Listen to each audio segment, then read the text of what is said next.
कौन थी तुलसी? तो चलिए आज हम आपको सुनाएंगे पूरी कहानी। तुलसी पौधा पूर्व जन्म में एक लड़की थी जिसका नाम वृंदा था। राक्षस कुल में उसका जन्म हुआ था। बचपन से ही भगवान विष्णु की भक्त थी। बड़े ही प्रेम से भगवान की सेवा पूजा किया करती थी। जब वह बड़ी हुई तो उनका विवाह राक्षस कुल में दानवराज जलंधर से हो गया। जलंधर समुद्र से उत्पन्न हुआ था।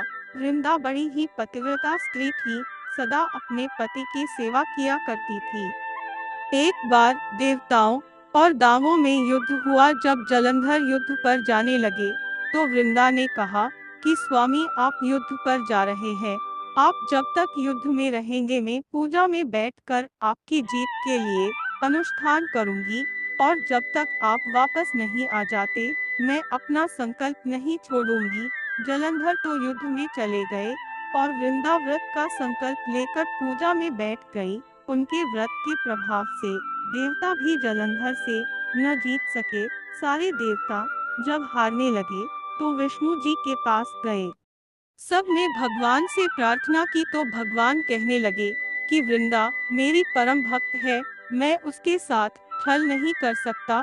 फिर देवता बोले, भगवान दूसरा कोई उपाय भी तो नहीं है, अब आप ही हमारी मदद कर सकते हैं। भगवान ने जलंधर का ही रूप रखा और वृंदा के महल में पहुंच गए। जैसे ही वृंदा ने अपने पति को देखा, वह तुरंत पूजा में से उठ गई और उनके चरणों को छू लिए। जैसे ही उनका संकल्प टूटा, युद्ध में देवताओं ने जलंधर को मार दिया और उसका सिर काट कर अलग कर दिया। जलंधर का सिर वृंदा के महल में आकर गिरा। जब वृंदा ने देखा कि उसके पति का सिर तो कटा पड़ा है, तो फिर यह जो मेरे सामने खड़े हैं, यह कौन है? उन्होंने पूछा, आप कौन हैं जिसका स्पर्श मैंने किया? तब भगवान अपने रूप में आ गए, पर वह कुछ न बोल सके। वृंदा सारी बात समझ गई। उन्होंने भगवान को श्राप दे दिया कि आप पत्थर के हो जाओ, और भगवान तुरंत पत्थर के हो गए।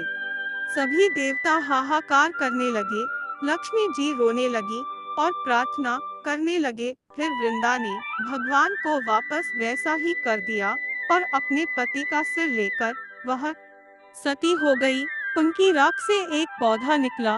तब भगवान विष्णु जी ने कहा कि आज से इनका नाम तुलसी है और मेरा एक रूप इस पत्थर के रूप में रहेगा, जिसे शालिग्राम के नाम से तुलसी जी के साथ ही पूजा जाएगा, और मैं बिना तुलसी जी के भोग स्वीकार नहीं करूंगा।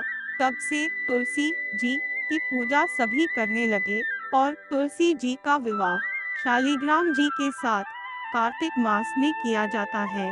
देव उठावनी एकादशी के दिन इसे तुलसी विवाह के रूप में मनाया जाता है। बोलो तुलसी माता की जय हो।